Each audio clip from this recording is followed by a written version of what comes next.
Miss Androne, traveler. Hey there. Paimon's here too. She was just helping them sort through their things. How did your chat go? That was fast. The call only just ended. Well, you said it was urgent, so we got here as quickly as we could. Albedo, I have some alchemy questions for you. I see. Looks like my knowledge proved useful after all.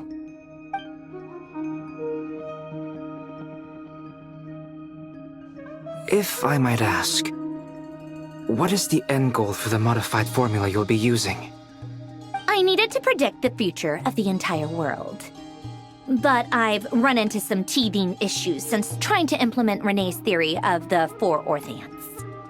I see.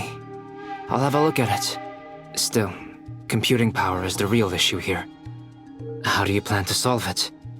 About that, it's been sorted. Oh, with the traveler's help?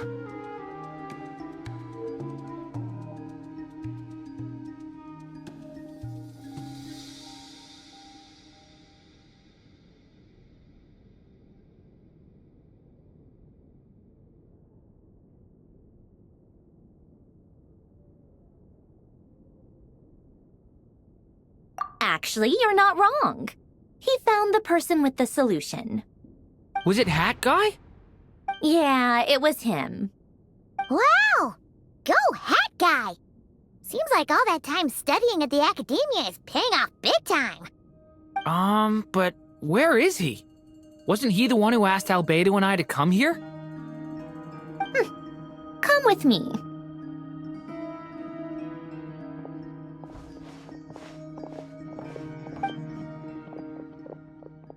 Hat Guy? What's happened to him? Hat Guy! Can you hear us? No response. I guess he's in hibernation. Hat Guy mentioned that he was a puppet. It seems that his functions are currently shut down. I presume this has something to do with the solution to your computing problem. That's right. He and the Traveler came to see me. Wait, what? You have a solution? Would you calm down? Why do you always react so hysterically to everything? Excuse me? How would you know? You shouldn't be so quick to judge complete strangers. It's very bad manners. Oh, please. It doesn't take that long to figure out that you have a temper. Where does a mere student get that kind of confidence? I've actually published more papers than you. Not that status counts for much. Even Paimon's applied for academia admission. Huh? Are you serious? See? This is why I can't be bothered to explain myself. She recognizes no one's skills but her own. Okay, fine. I'll hear you out.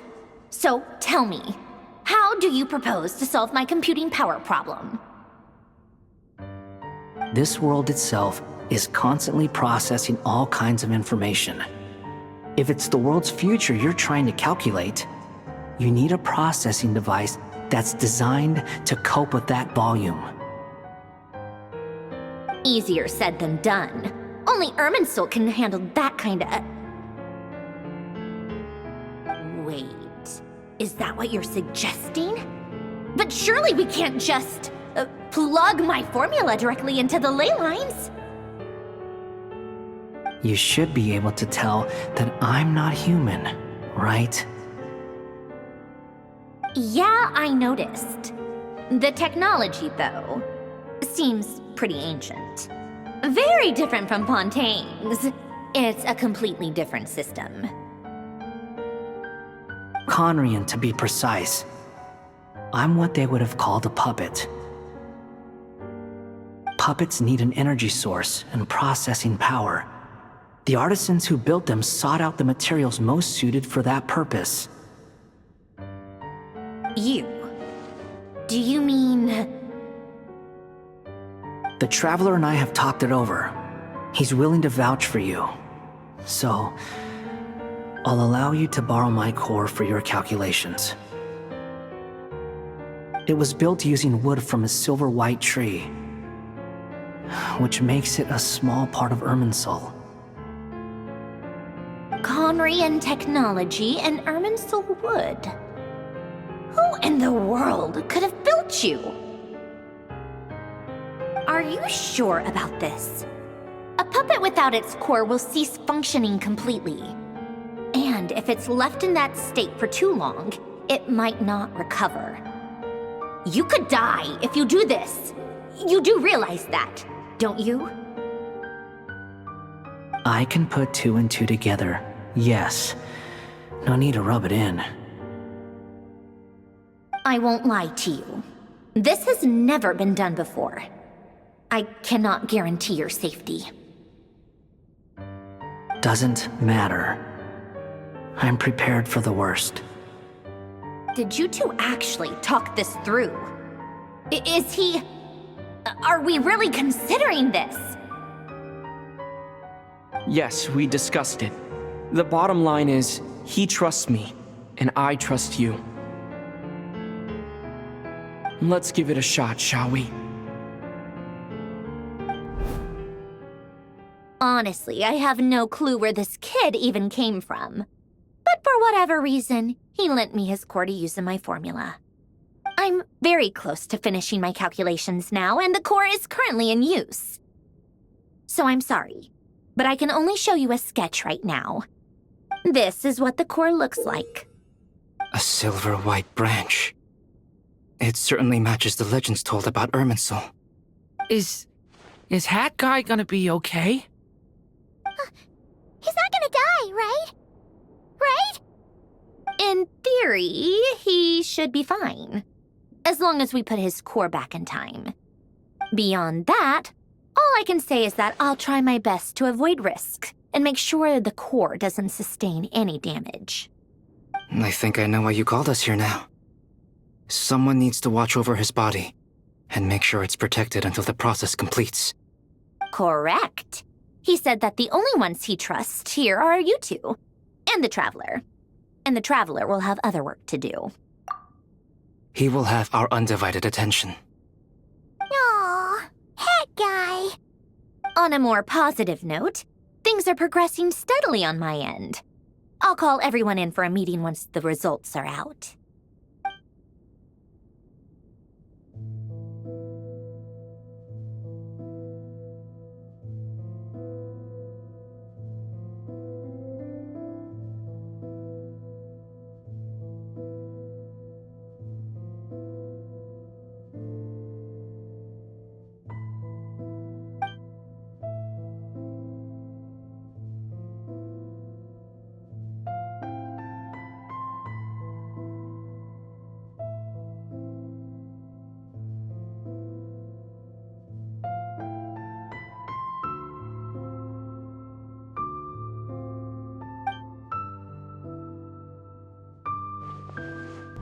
The worst case scenario with the core removal is either a system reset or a total loss of function. But I'm not afraid. A quiet death should have been my fate long ago.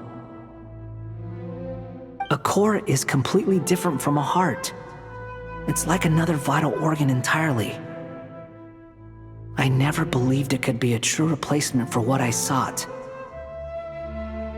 But in the end, it turns out the core was more useful to me. Pretty funny when you think about it. It's like the punchline of my entire life. Do you think there's any difference between a puppet and a human? If not, then this would just be another samsara. I have already experienced both a past life and a next life.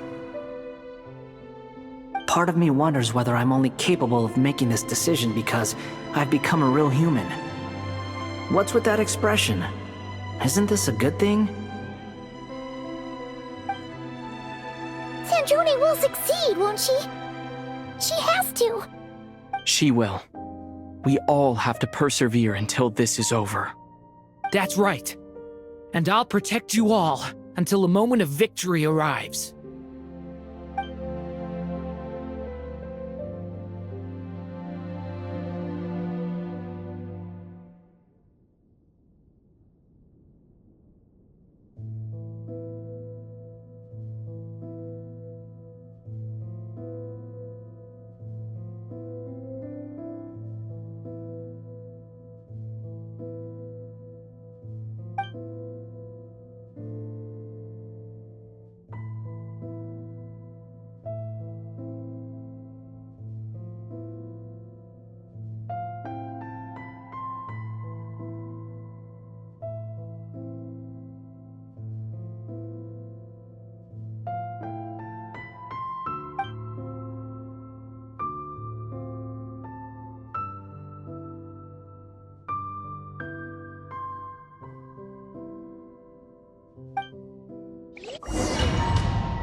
Who are you?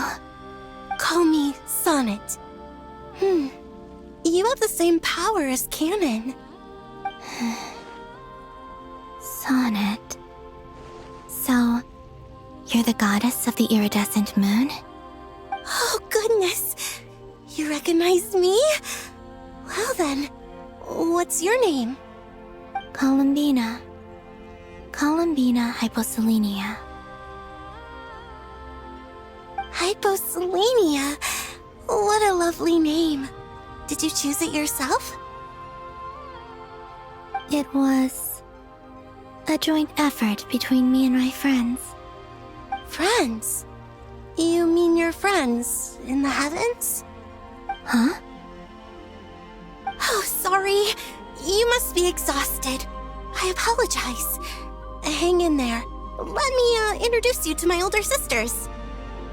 Do you mean the other two moon goddesses? Arya and Canon? Wow, you sure know a lot. Hey, does that mean that our story goes on into the future?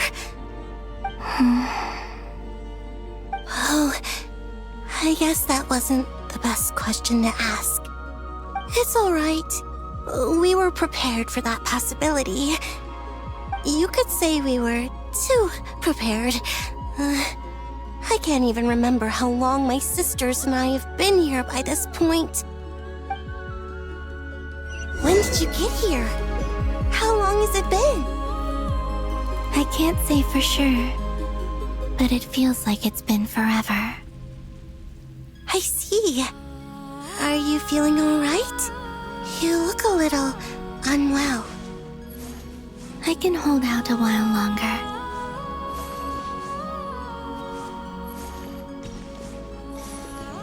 We don't have far to go. The place where my sisters and I are based is just up ahead. Don't worry, they're both really nice. I'll introduce you.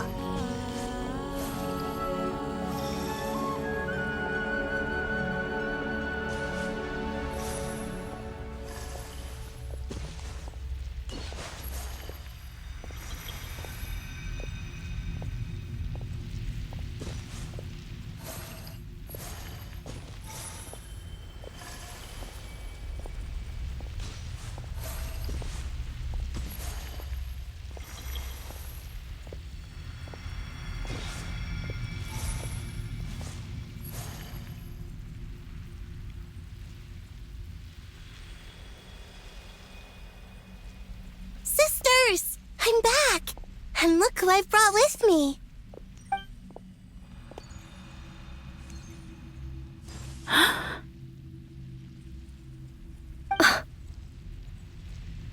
It's our lovely little sister, born in the far future. The pleasure is all mine.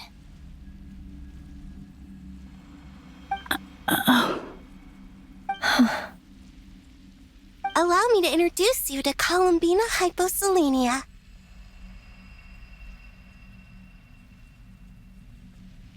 This is Arya, the goddess of the eternal moon.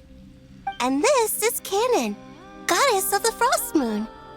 Canon, don't you think Hyposelenia's power is similar to yours? Hello, Columbina. I apologize for our startled reaction just now.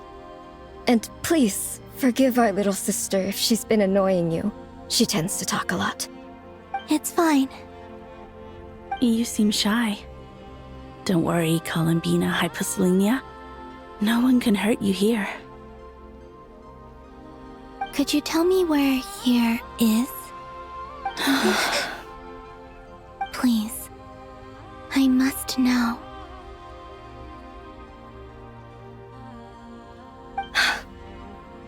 My dear sister, this is where Tevat's original ruler, the Dragon King Nibelung, imprisoned the moon goddesses. What? You're scaring her, Canon. No, I'm fine. Please, continue. Nibelung, our original master, created us in the distant past to maintain Tevat. But he left this world and traveled into the dark universe beyond, to explore worlds vaster still. Day and night, we fulfilled our duty in the heavens, until the day that the first descender arrived. The great ruler of the firmament. The heavenly principles. Is that what later generations call them? I see. But we did not reject them at first, nor did they seem to harbor ill intent towards this world. We coexisted in peace. They were like a guest in our home. Slowly, however, we came to realize that our guest had a growing desire to change and dominate the world. And you didn't stop it? No. There was an order to the rules they set up that Nibelung never taught us. We wanted to know if this order would bode good or ill for Tevat.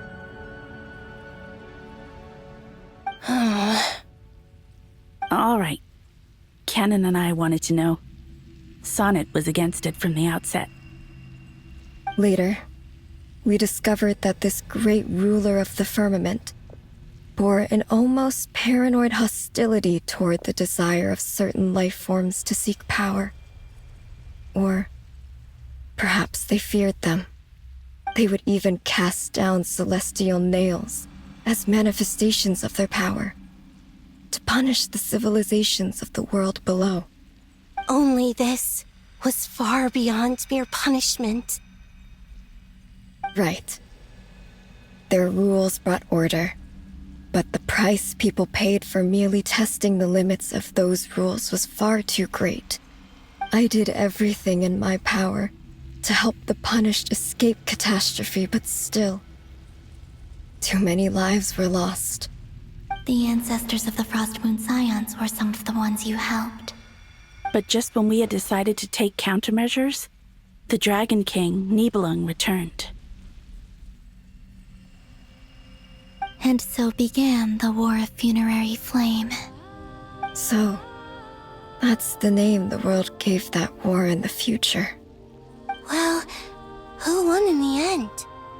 As far as I know, the Heavenly Principles won, although it came at a great cost. They remained in Tevat, where they continue to rule to this day. And the world's original master, the Dragon King Nibelung, was destroyed. And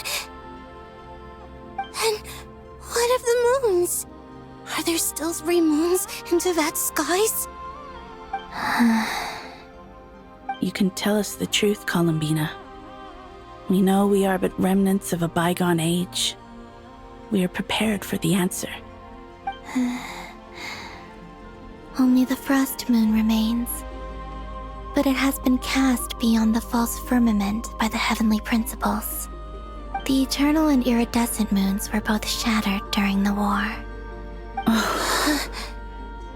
So death finally came for us in the end. Sonnet.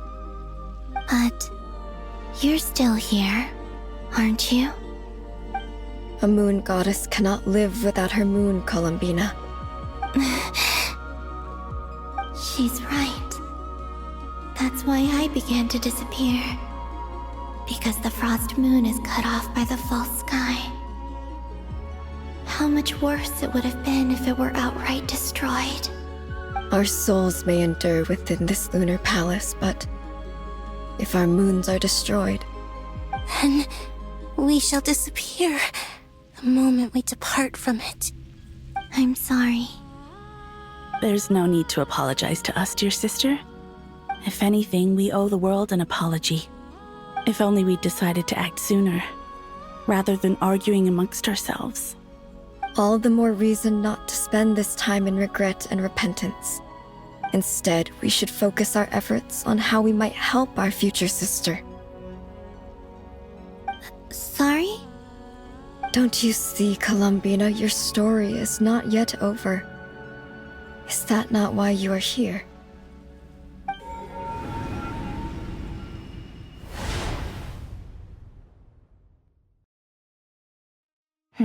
It's done. Initiate numerological array. Continue running primary process. Calculate the world's fate through extrapolation. And identify nodes of potential change. Secondary process, scan for moons. Still 4. The number of moon marrows hasn't changed. Wait, let me think. Is it possible that there's something I've been misunderstanding about the moons all along? Variables. Variables in the world. I know where potential variables within the world come from. So what about the moons? Are there any variables there? Like their life or death, for instance. What if being alive or dead makes no difference to a moon? But that's so strange. Even immortal gods can die. Why would the moons alone be? Wait! I've got it! If alive or dead is considered a variable, we might have had this wrong the whole time. No one ever said that a moon marrow equals a living moon. We just made that assumption ourselves. Initiate secondary process. Scan again. This time filtering out interfering perimeter, moon marrow. I don't care if they're natural or artificial. Get them out of my search results! Why? It says 3 moons still exist in Tibet, even after excluding the moon marrows. But we know for a fact that 2 of them are dead. Redo the scan. Narrow the results to living moons and real moons. No, scrap that. Narrow it down to moons that have lunar authority and remain alive. Why? Why is it still 3? What is this, Columbina? Has the world lied to us? Or are you the one pulling the wool over our eyes?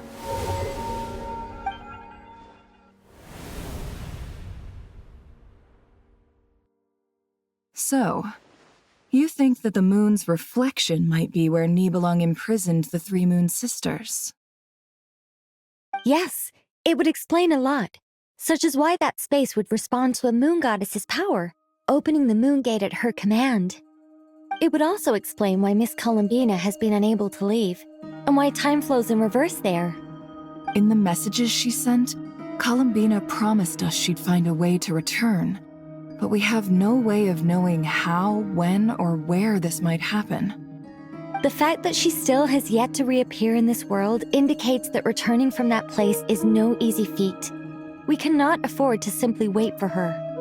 So you're saying, if she could return by her own power alone, she would have done so long ago? Yes, she certainly wouldn't leave it to this late stage when it's so touch and go. I've been giving this some thought. And I've come to believe that Luanatar might be an anchor that she left behind, as a sort of future waypoint. This could also explain why Luanatar is always by the traveler's side. Sounds like a plausible theory.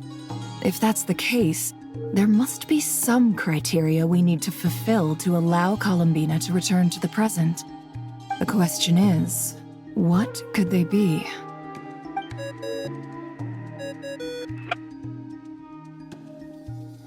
Hello? Listen up! This is extremely important!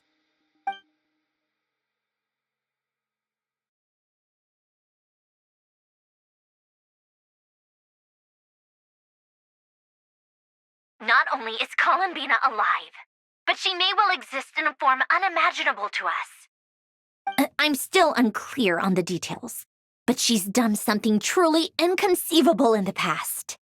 And the clue to what she's done lies in the moon and Tevat sky. Truly amazing.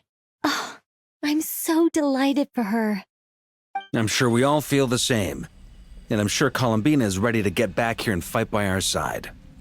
I'll keep my calculations going and try to find some way of coordinating with her. But that's not an excuse for everyone else to slack off, okay? All of you had better keep trying to think of solutions. How can the dead moon still live? And Luanatar...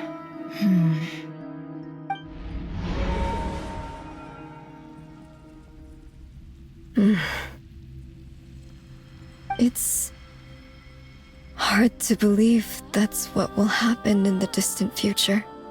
Our authority is linked to the most fundamental rules of Tevat. I suppose it's no wonder that many would covet that power. I didn't realize that when you said friends, you meant people who live down in Tevat. That's so lovely. I always wanted to go down there and have some fun. Have you ever tried leaving this prison? Of course. Between us, we've tried everything. But no matter where we go, this space will eventually bring us back here. It's like the center of a whirlpool. Everything ultimately converges here, at the moment when Nibelung imprisoned us. In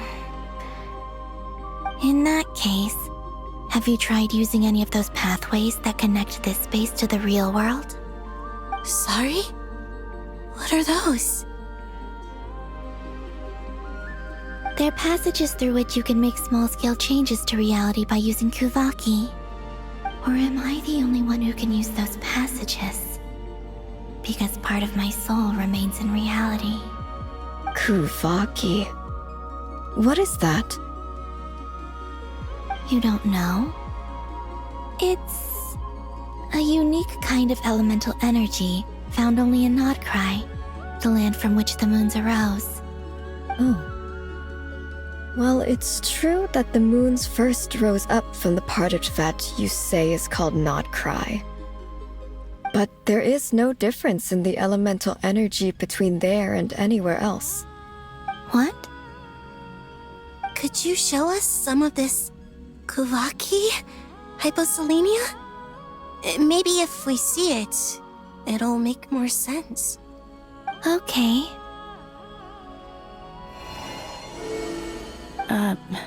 Isn't that just your power?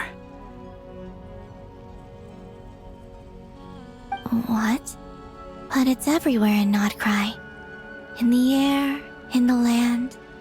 Even the creatures who live there have adapted to its influence. How curious. This Kuvaki certainly did not exist anywhere in the world before we were imprisoned. Let alone influence living creatures. So, how exactly does it affect them anyway? Can they float in the air like us? This is so strange. Why would their reality differ so much from mine? Columbina, you're looking for more than just a way out of here, aren't you? Yes. If I am to help my friends, I will need trilunar authority on par with that of our foe. You mean... you'll need our power? This sounds extremely risky. The Three Moons' powers are not mutually compatible.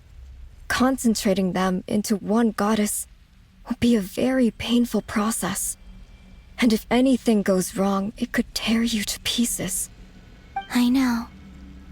But I'm willing to take that risk. Even so, let's say we successfully transfer our authority to you. How will you take it outside this prison? Niblin constructed this realm specifically to prevent us from using our powers to interfere in his war. No moon goddess can leave this place alive. What if I don't leave alive?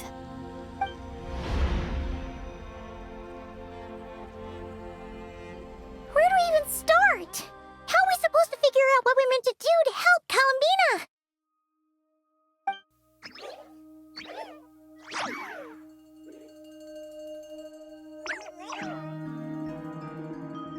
Columbina? What do you need from us? If she really got to the beginning of time in there, how do you think she'd leave us a message?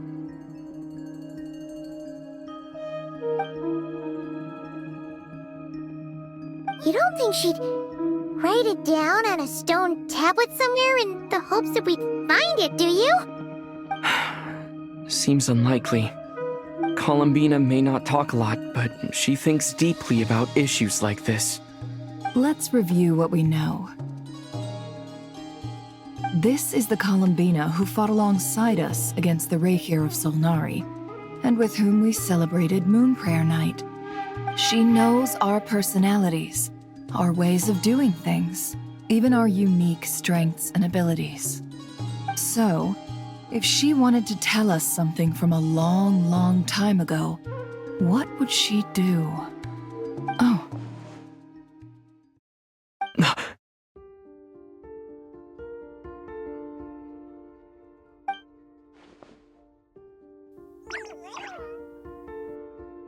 Traveler, you once said that those golden ripples also appeared when Luanatar was born. What if Columbina left Luanatar here, not just as an anchor to the real world, but for some other purpose? If she is part of Columbina, and Columbina knows that I can see past events through her... Oh yeah! Like when you peeked into Rarer's past through his heart! Nefer, wait! If you're right about this, and you can really see past events through Luanatar, your eyes, they'll... Oh, I know. Looking at Rarir's past in Conria was already enough of a strain on my eyes. Looking this far back into the past, it'll surely blind me. But it's our only chance. This is the only way. Boss. We spoke about this once, a long time ago. Do you remember what I said, Yehoda? The day I lose my sight, the Curatorium of Secrets will be yours to run. But... What's wrong? I'd be overjoyed if I were you. This day's come a lot earlier than either of us expected. I need to know you'll honor our agreement, Yehoda. Promise me. Yes, Boss Neff. I promise. Are you sure you don't want some time to think this through? What is there to think through? I should have gone blind after our battle with Rarir. Frankly, it's almost criminal that I got away with it for this long. Then at least let me take some precautions on your behalf. And if you really do lose your sight, I'll visit your office every day and make sure you're well looked after. Oh, please, anything but that. I was actually ready to go through with this. Are you trying to scare me into backing out? As if I could ever scare you. I'll assume you're just joking to calm your nerves. All right, enough chit-chat. Let's do this.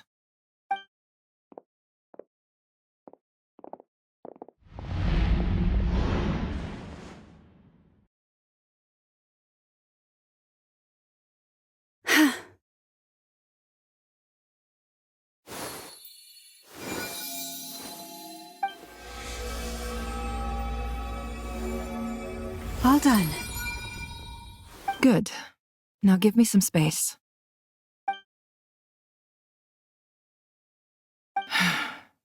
Come on then, little one. Show me what happened in the past.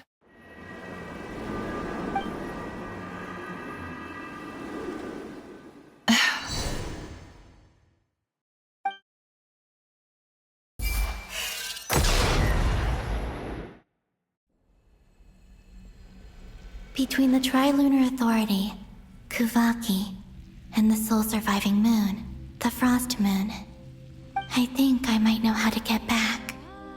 But I will need my sister's help. Time to go talk it over with them.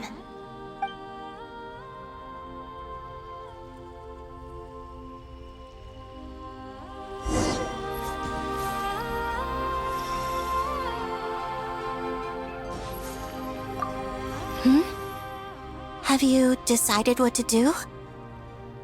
I hope it's not too dangerous. You really scared me when you said that thing about not leaving here alive. Come on, let's go find the other two.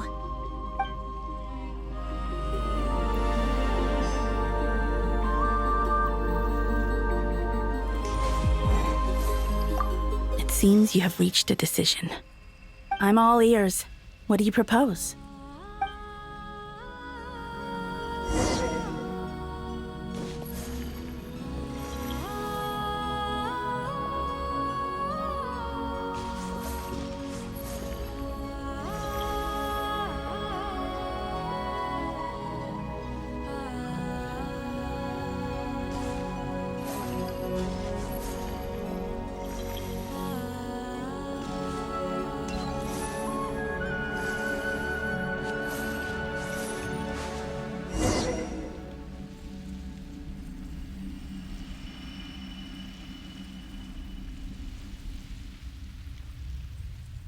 Have you figured it out, Columbina?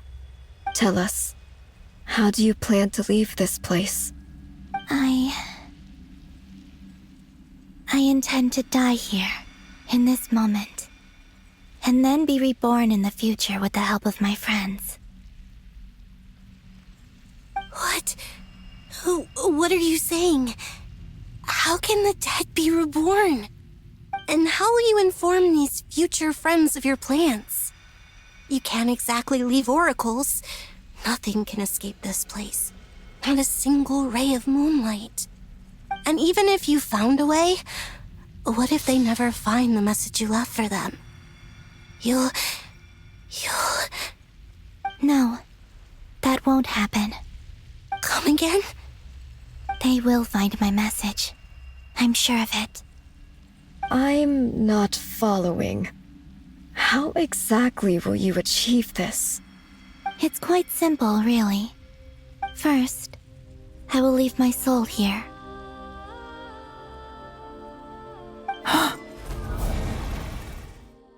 I see it.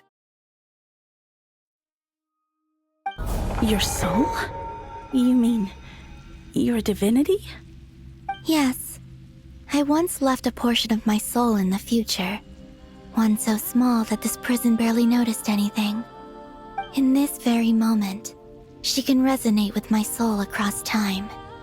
When the time comes, I believe that she can serve as an anchor to pull my soul from here back to the future reality. Just as gravity connects the world to the moon. Exactly. In the future, where I came from, the moon has been cast beyond the false sky, but I can still feel that it is there. In a similar way, I can feel a connection to the soul fragment I left behind even now. My friends can use it to detect my presence. But how do you just leave your soul here? Is that even possible? On my way here, I met an ordinary mortal who entered this place long before I did. Her body is long gone, but her soul remains. And before that, I encountered an old enemy whose entire soul survives here intact, while the power that once corrupted his body has faded away. So, perhaps this space is specifically designed to imprison divinity and authority, but not the physical body. Still, even if your body can escape, would it not just be a lifeless husk without the soul inside? Wait, is that what you meant when you said you wouldn't leave alive? Yes. I shall turn my body into moonlight and pour it over Nodcry. That power shall protect the land and quietly blend into it, awaiting my soul's return in the future. However, I cannot do this on my strength alone. I would need your help to do this, so I'm humbly asking for your assistance. Oh, dear sister, you need not be so formal. As I said before, we are but remnants of a bygone age.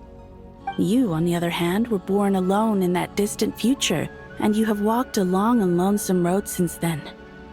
How could I bear to let your story end here in this dungeon? Don't forget, we are your sisters, your family.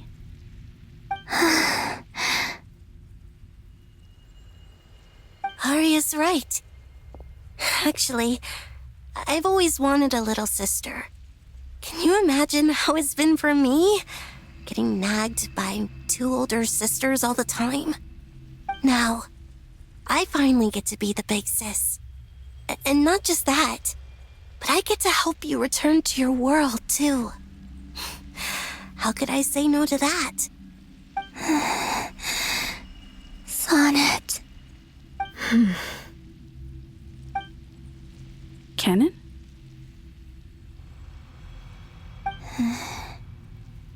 I'm sorry. I know this is a bold request. The Frost Moon is rightfully yours, and it remains intact. Oh, no, please, don't misunderstand me, Columbina.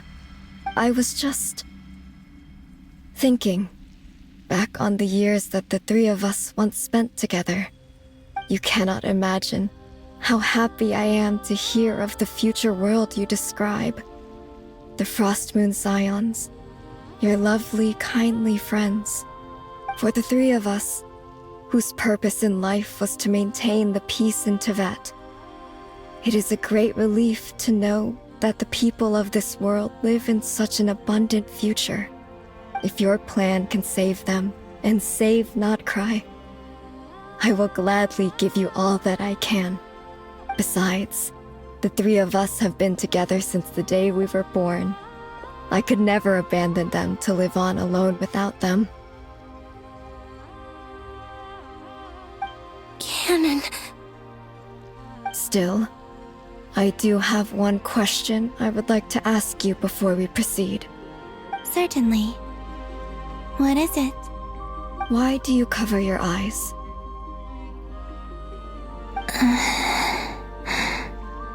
Yeah, I was curious about that too. But it seemed personal, so I didn't want to intrude.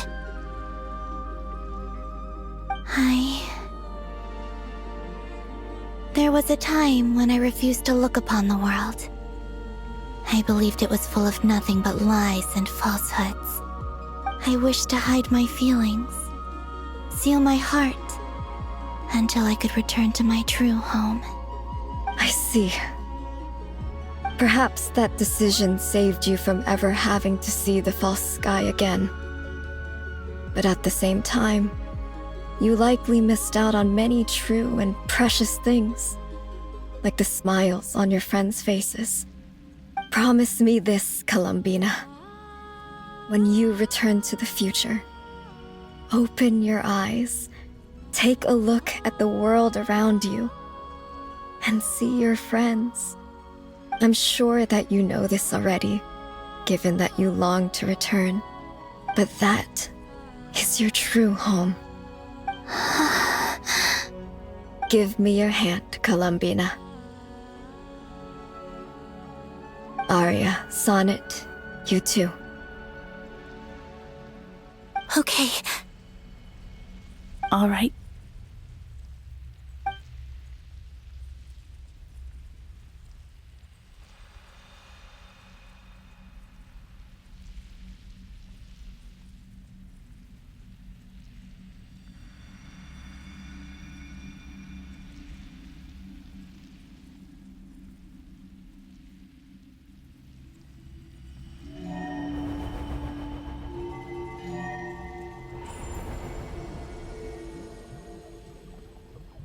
We once were the songs sung for eternity, but now it is you who must continue to sing. We once were the tides in the great river of time, But now we subside, and you arise. We were the messengers of madness and inspiration. But now, the lies have faded, and your truth must endure. We are souls awaiting the sun. You must return to be with those who smile when they see your face.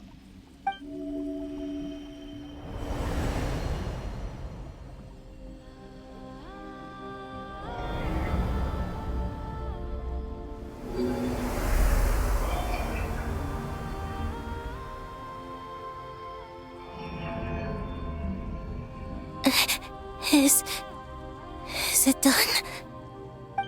Yes. We have transferred the authority over all 3 moons to Columbina Hyposelenia.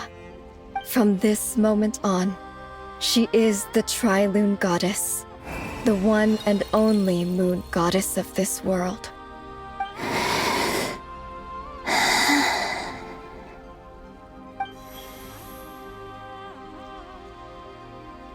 Thank you.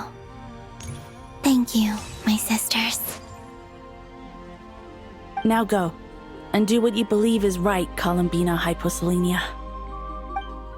Be aware that we cannot grant you the power of the 3 moons beyond these prison walls. The conflict that arose over their remains following our disappearance will still take place. I understand. Sisters, oh, my body. It feels... Now that we have given up our power and authority, our bodies are merely mortal shells. This prison is dissolving them as we speak. It's okay, Sonnet. The end must come for every god, just as it does for every human. That's all this is. The final destination of our lives. Canon and I will be by your side the whole way.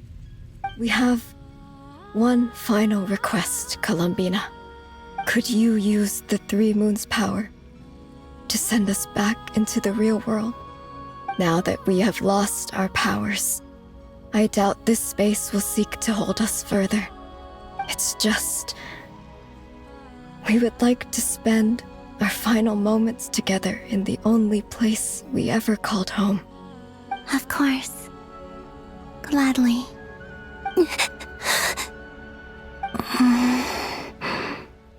Sonnet? Yes? Don't... I wish I could tell her not to give in to the abyss. Not to be afraid. But is this really what I should say at this moment? Don't forget. I'm so glad to have a big sister like you.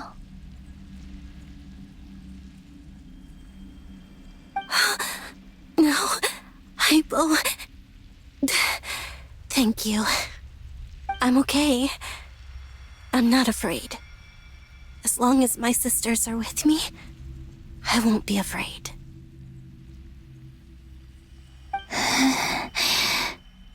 It looks like this is goodbye, sisters. Goodbye, Columbina.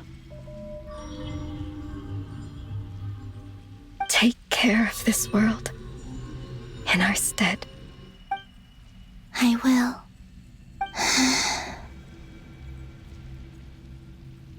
And now, it's time for me to bid farewell to my body, too.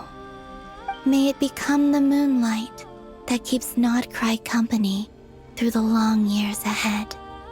So this is why Nodcry was not always home to Kuvaki.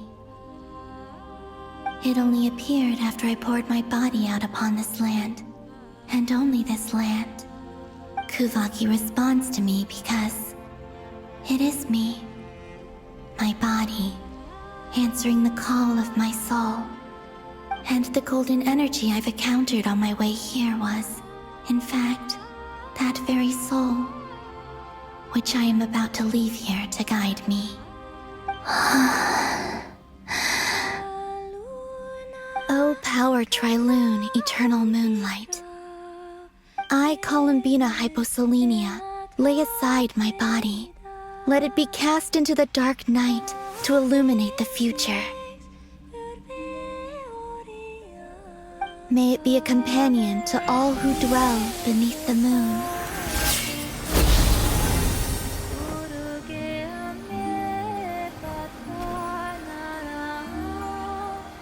Until the time comes for me to return home.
Were we even allowed to see that?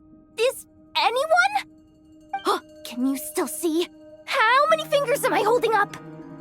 I see 2 fingers, and a look of sheer terror on your face. Truly astounding, Miss Nefer. Your eyes have glimpsed the very ends of the world, and yet they remain as sharp as ever. Or is the credit for this miracle due to Miss Lauma? It seems that even time itself is no match for your medical skills. Surely you jest, Mr. Flins. I suspect we have Columbina to thank. She must have realized the immense toll that the ritual would take and purposely set aside some of her power in the past to protect Nefer's eyes when this moment arrived. There is always a great price to pay for witnessing the truth, but it seems that this time, Columbina has shouldered that burden on our behalf. She chose the perfect method of getting a message to us. Though her eyes were always shut, she was clearly so perceptive. She knows us well. She knew exactly how we would think and what we would try. Despite being separated by time and space, we're seeing the same possibilities and seizing the same opportunities. We still don't even know if she's okay right now. But as long as there's a chance we can do something, we'll fight to make it happen. We'll get you back somehow, Columbina.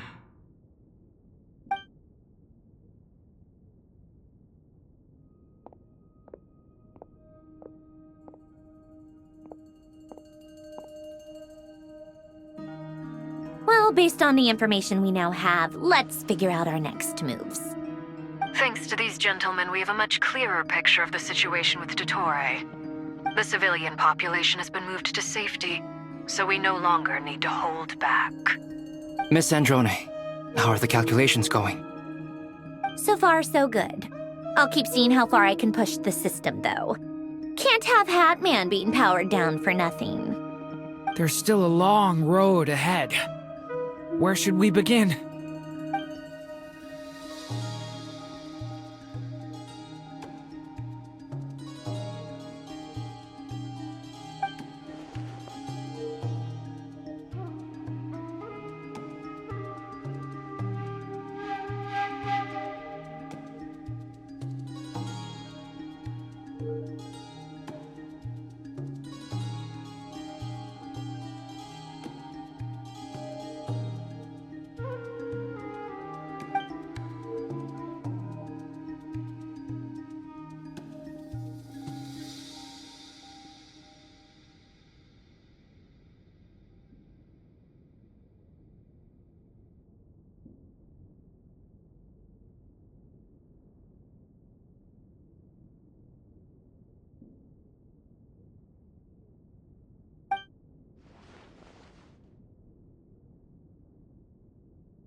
Our plan is clear.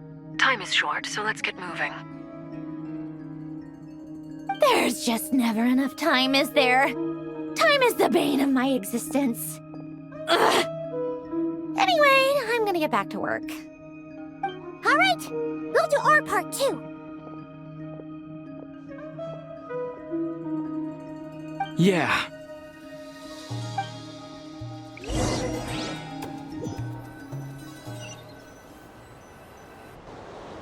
Albedo's theory says that elemental energy can dilute the light realm's power. But I'm no expert in building elemental defenses. Sounds like something out of the advanced elemental theory section of the library. Whew.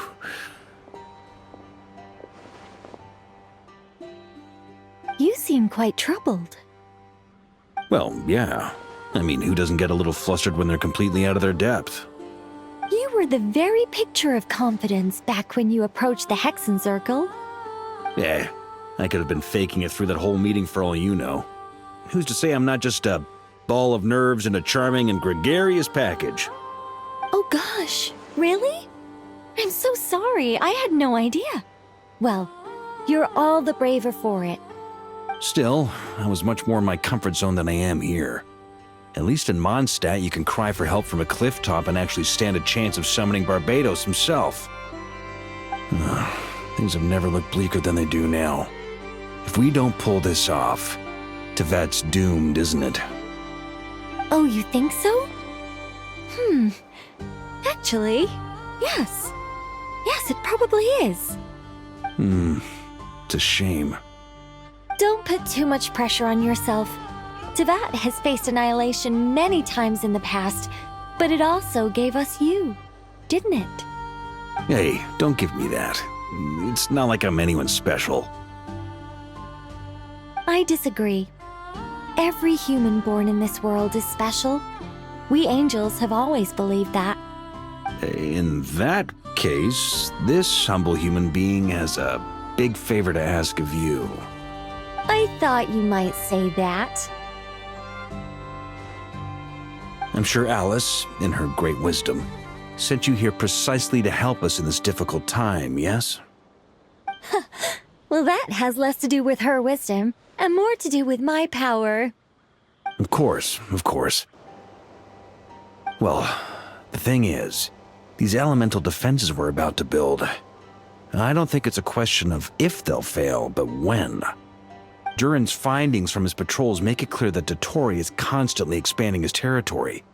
First it was his lab, then the design bureau, and now this. It's not realistic to completely stop him encroaching on the rest of Nagrai. Rather, our goal should be to stall him for as long as possible. If Miss Sandroni's calculations are correct, well, they're the closest thing to certainty we have in this situation, so let's assume they are. Anyway, her calculations suggest that our best hope for victory lies in Miss Columbina's return. It's up to us to slow Dottore's advance and buy time for her to make a return. Are you asking me to help you with building the defenses? No. I'd like you to prepare for what comes next. When he eventually reaches us, we will have to fight him. You were an angel once and a mage now. I'm asking you to lend us your protection. Oh. Can I take it that you're triggering the terms you fought for during our three-way talks? Well, technically those terms were about protecting Mondstadt. But if you're happy to agree to the change in location, then yes, let's do that. You're cashing in on this much sooner than I'd imagined. Well, yeah. The way things are going, I might not get another chance. Very well. The mages have heard the knight's plea, and we will respond. To tell the truth, Alice and I had already discussed how we might help you all, so I didn't come empty-handed. I always like to be prepared.